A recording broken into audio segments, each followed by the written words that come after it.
Halo, bertemu lagi dalam video pembelajaran daring kolaboratif STKIP Singkawang dan IAI Sambas.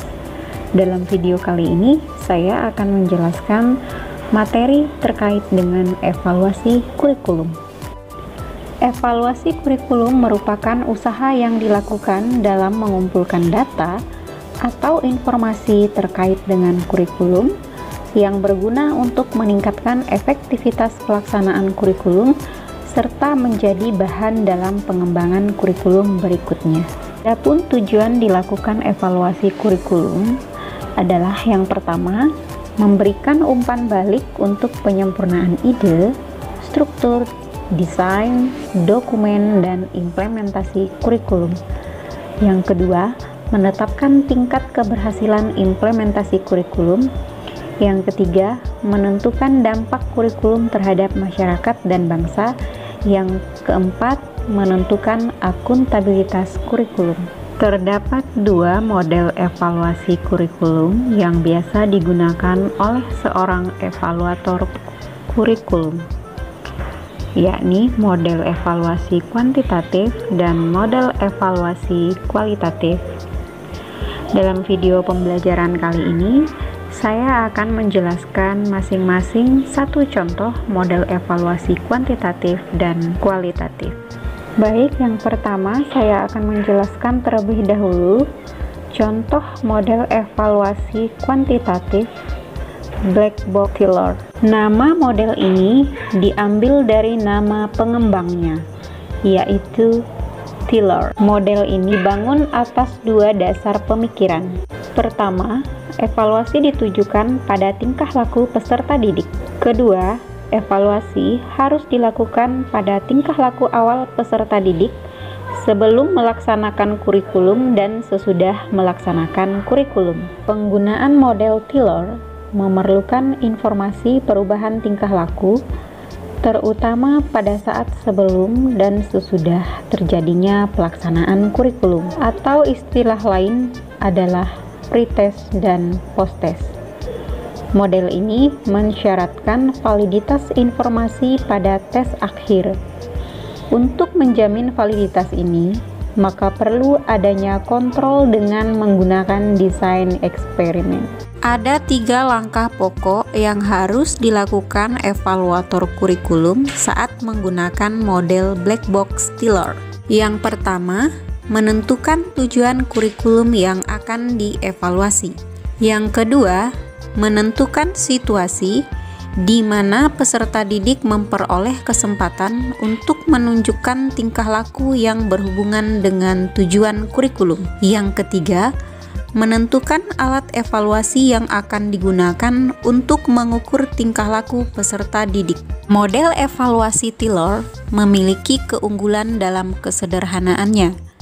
Evaluator mampu memfokuskan kajian evaluasinya hanya pada satu dimensi kurikulum, yaitu dimensi hasil belajar.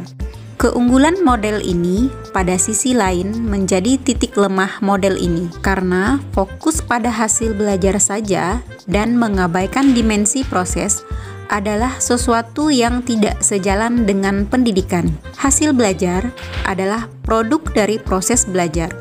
Dan oleh karena itu, hasil belajar yang diperoleh peserta didik hanya dapat dijelaskan dari proses belajar yang mereka alami. Selanjutnya, kita masuk dalam penjelasan model evaluasi kualitatif.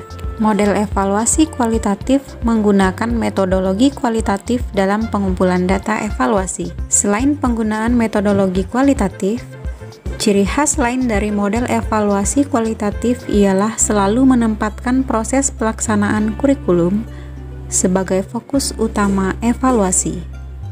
Model evaluasi kualitatif yang akan dijelaskan dalam video pembelajaran kali ini adalah model evaluasi iluminatif. Model evaluasi iluminatif mendasarkan dirinya pada paradigma antropologi sosial. Model iluminatif memberikan perhatian terhadap lingkungan luas dan bukan hanya kelas di mana suatu inovasi kurikulum dilaksanakan. Perhatian terhadap lingkungan luas ini merupakan salah satu kekuatan model iluminatif. Bagi Indonesia, perhatian yang luas dari model iluminatif memberikan kemungkinan pemahaman terhadap kurikulum suatu satuan pendidikan lebih baik. Model evaluasi iluminatif dikembangkan atas dua dasar konsep utama, yaitu sistem instruksi dan lingkungan belajar. Parlet and Hamilton dalam Hasan 2008 mengemukakan bahwa sistem instruksional diartikan sebagai katalog, perspektus, dan laporan-laporan kependidikan yang secara khusus berisi berbagai macam rencana dan pernyataan yang resmi berhubungan dengan pengaturan suatu pengajaran. Standar isi dan standar kompetensi lulusan, misalnya, adalah suatu sistem instruksi. Kurikulum sebagai hasil pengembangan standar isi dan standar kompetensi lulusan di suatu satuan pendidikan adalah suatu sistem instruksi. Sedangkan lingkungan belajar menurut Parlet and Hamilton dalam Hasan 2008 adalah lingkungan sosial psikologis dan materi di mana guru dan peserta didik berinteraksi. Dalam langkah pelaksanaannya, model evaluasi iluminatif memiliki 3 kegiatan, yakni observasi, inquiry lanjutan, dan usaha penjelasan. Evaluator yang akan menggunakan model iluminatif harus melakukan tugasnya dimulai dengan kegiatan observasi. Dalam observasi, evaluator dapat mengalami langsung apa yang sedang berlangsung di suatu satuan pendidikan. Evaluator dapat melakukan studi dokumen, wawancara, menyebarkan kuesioner, dan melakukan tes untuk mengumpulkan informasi yang diperlukan.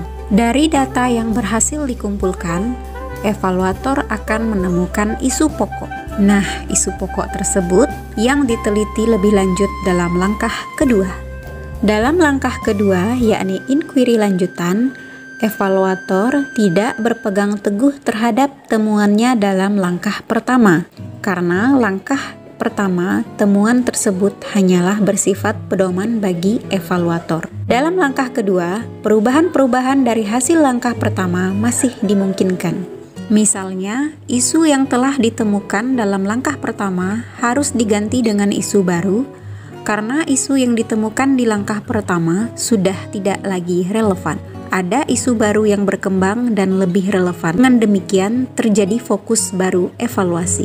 Dalam inquiry lanjutan, evaluator memantapkan isu, kecenderungan, serta persoalan-persoalan yang ada sampai suatu titik di mana evaluator menarik kesimpulan bahwa tidak ada lagi persoalan baru yang muncul.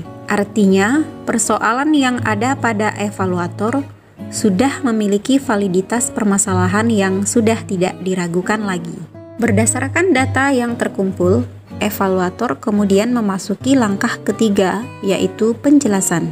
Dalam langkah memberikan penjelasan, evaluator harus dapat menemukan prinsip-prinsip umum yang mendasari kurikulum di suatu satuan pendidikan tersebut. Di samping itu, evaluator harus dapat menemukan pola hubungan sebab akibat untuk menjelaskan mengapa suatu kegiatan dapat dikatakan berhasil dan mengapa kegiatan lainnya dikatakan gagal. Demikianlah video pembelajaran kali ini. Semoga bermanfaat bagi teman-teman semuanya. Sampai jumpa pada video pembelajaran berikutnya.